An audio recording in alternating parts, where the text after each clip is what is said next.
A function is a mathematical equation in which you put in some values, let's say input,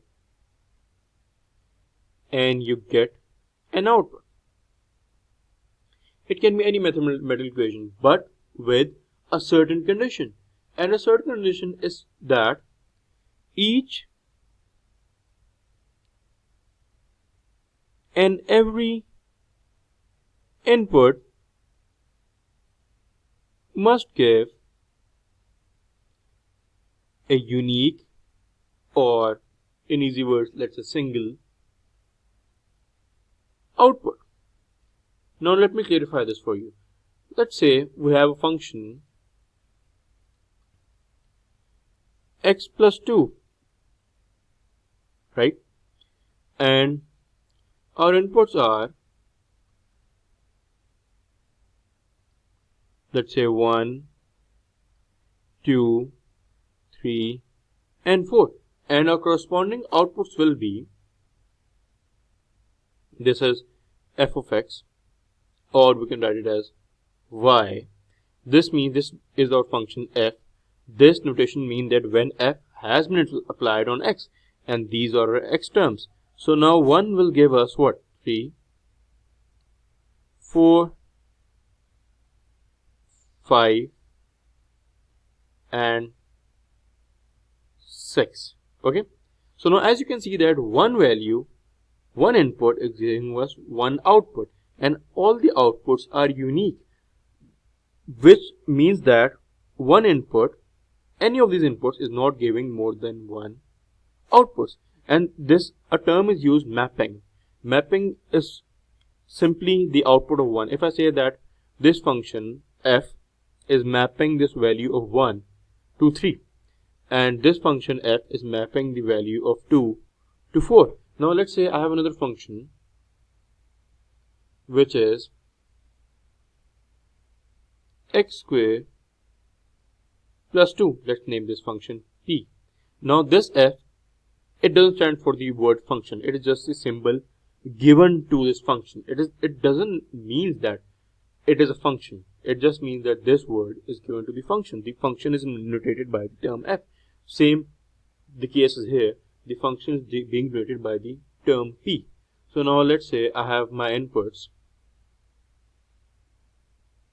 Start from -2, -1, 0, 1, and 2. Now what will be my outputs be? So my outputs will be p of x, or we can write this equals to y. My output will be 6, 3, 2, 3, and 6 again. Now -2 is being mapped on the value of 6. -1 is being mapped on the value of 3. 0 is being mapped to the value of 2. And these inputs are giving the outputs which have already been given by -2 and 1. So 1 is giving us 3 and 2 is giving us 6.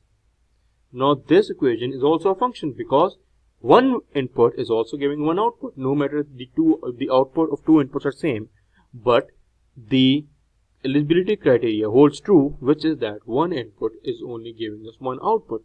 Now the input of a function are called domain.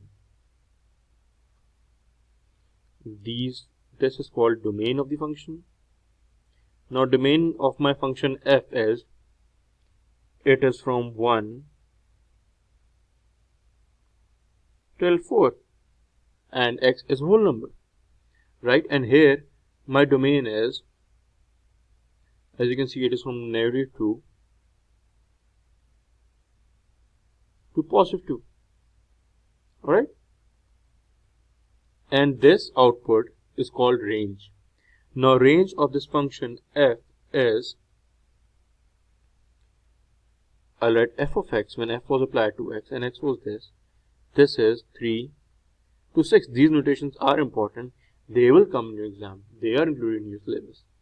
So purple here, I'll get this purple output is from 6. Actually it is from 2 to 6.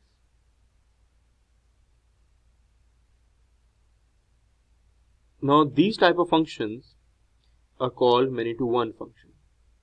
Like more than one input is giving us the same output, and these type of functions are called one to one inputs. One input is only giving us one output, right? One input is being mapped to one output, and here more than one input can give us the same output, but still one input is giving us only one output in both of the cases. Now what if I had a function, let's say plus minus, not a function, let's say I have an equation plus minus x plus 2, and I input in this, my x is, let's say 16, 9, 4. Okay, my outputs will be